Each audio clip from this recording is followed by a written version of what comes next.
కుళ్ళిన గాయాన్ని కోయాలంటే కత్తి వాడాల్సిందే మరి. మాటే సూదిలా ఉంటుంది, మనసు వెన్నపూస.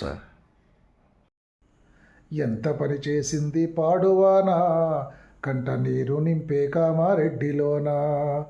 ఎంత పని చేసింది పాడువానా, కంట నీరు నింపే కామారెడ్డిలోనా. పగబట్టినట్టాయే సూడు వరదా, ప్రజల బతుకుల్లో కొట్టిపోయింది బురద. పగబట్టినట్టాయే సూడు వరద, ప్రజల బతుకుల్లో కొట్టిపోయింది బురద.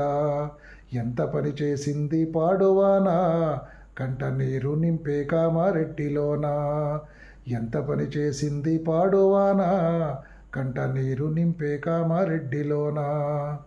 సాయం అందించండి నేతలారా, సాగు బతుకుల్లో ఉన్నారు దాతలారా. సాయం అందించండి నేతలారా, సాగు బతుకుల్లో ఉన్నారు దాతలారా.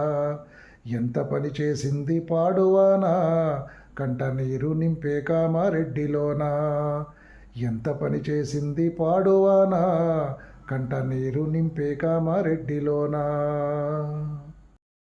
ఇంతకుముందు రోజుల్లో కొద్ది గొప్ప నీతి సూత్రాలు, నీతి నియమాలు పాటిస్తూ ఉండేవాళ్ళండి జనం. కాకపోతే ఇప్పుడు ఏంటంటే అసలు నీతి నియమాలు ఇవి కానీ ఒక మంచి లక్షణాన్ని మనం పెట్టుకుందాము, నలుగురు ఉపయోగపడదాము, స్వచ్ఛంగా ఉందాము, సత్యాన్ని పలుకుదాము, మంచి జరిగేలా చూద్దాం అనడానికి ఎవరు అసలు ముందుకు రావట్లేదు. అట్లాంటి వాటి ఓటే అట్లా అంటే తాత్కాలికమైనటువంటి ప్రయోజనాల మీదనే ఆధారపడుతున్నారు.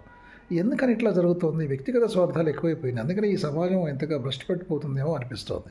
మనం మనుషులం కదండి, ఎందుకు మనకు దురాశ చెప్పండి? కంఫర్ట్గా బతకగలిగేటువంటి వీలున్న తర్వాత మన ఎదుటి మనిషిని కూడా బ్రతికించడానికి మనం ఎంతో అంత ప్రయత్నం చేయాలి, దోహదం చేయాలి. అది కదా మానవ లక్షణం. ముఖ్యంగా చదువుకున్న వాళ్ళు, బుద్ధిజీవులు అనుకున్న వాళ్ళు కూడా ఇట్లాంటి స్వార్థం మాయలో పడిపోయి నాది నా నా ధనం నాకు ప్రయోజనం చేకూరుతుంది, నాకు మంచి జరుగుతుంది, నాకు డబ్బులు వస్తున్నాయని కాబట్టి నేను ఇదే చేస్తానని చెప్పి చెడు మార్గంలో కూడా వెళ్ళిపోతున్నారు. ఎంతండి దురాశకు ఆశకు అంతే ఉంటుంది చెప్పండి, కూడబెట్టడానికి అంతే ఉంటుంది. అట్లీస్ట్ మనకున్న దాంట్లో కొద్ది గొప్ప ఎదుటి వారికి సహాయం చేసేటువంటి గుణాన్ని మనం అలవర్చుకోవాలి కదా.